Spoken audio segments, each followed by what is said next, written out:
So if you're starting to get the impression that the people formulating our foreign policy have no freaking clue what they're talking about and haven't thought past, say, tonight in the implications of what they're recommending, you may be onto something.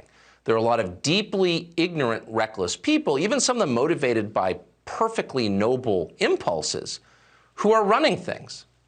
So now may be the time to pause and ask, what would it mean to enter into a hot war with Russia? Brian Dean Wright is a former CIA operations officer. He's thought a lot about that. He joins us tonight. Brian, thanks so much for coming on. So this is one of those questions. I mean, look, I think the public has a right to determine what it thinks of this and make that decision on the basis of all available facts. So I'd just be interested in asking what you think. How close are we to an open war with Russia, and what would that mean for the United States? Great questions. It gets worse every day. The possibility of a hot war are real and getting more real every day.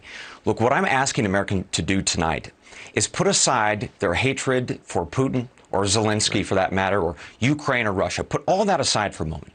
Understand that we have, in effect, declared war against Russia. We have done three things. One, we have crippled their economy, right? Two, we are shoving in all these weapons. And third, this hasn't gotten a lot of press. We are giving tactical intelligence to the Ukrainian government to put an X on the forehead of a Russian soldier and Russian equipment. Let me say that a little differently. Our spies and our satellites are helping the Ukrainians kill Russians. So we have declared war.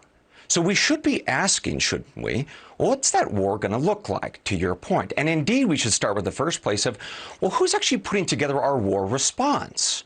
Well, we know that the folks at the Pentagon are the ones who are primarily responsible for that. But actually, wait a second.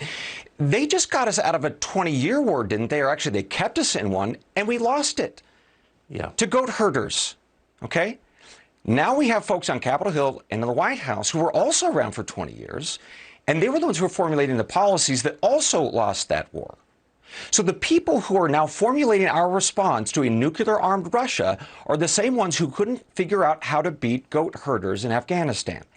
That should cause everyone a very real degree of concern, and we should be asking each other about it, and we should be talking about it.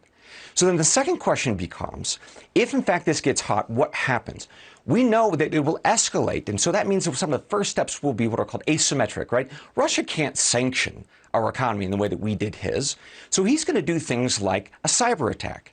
I want people to ask themselves tonight, what if in their hometown Russia were to shut off the lights or the water? Do you think there might be riots? Probably. You brought forward this very horrific idea and notion tonight in Brooklyn and other places of bread lines. Think that could get violent? Of course it could.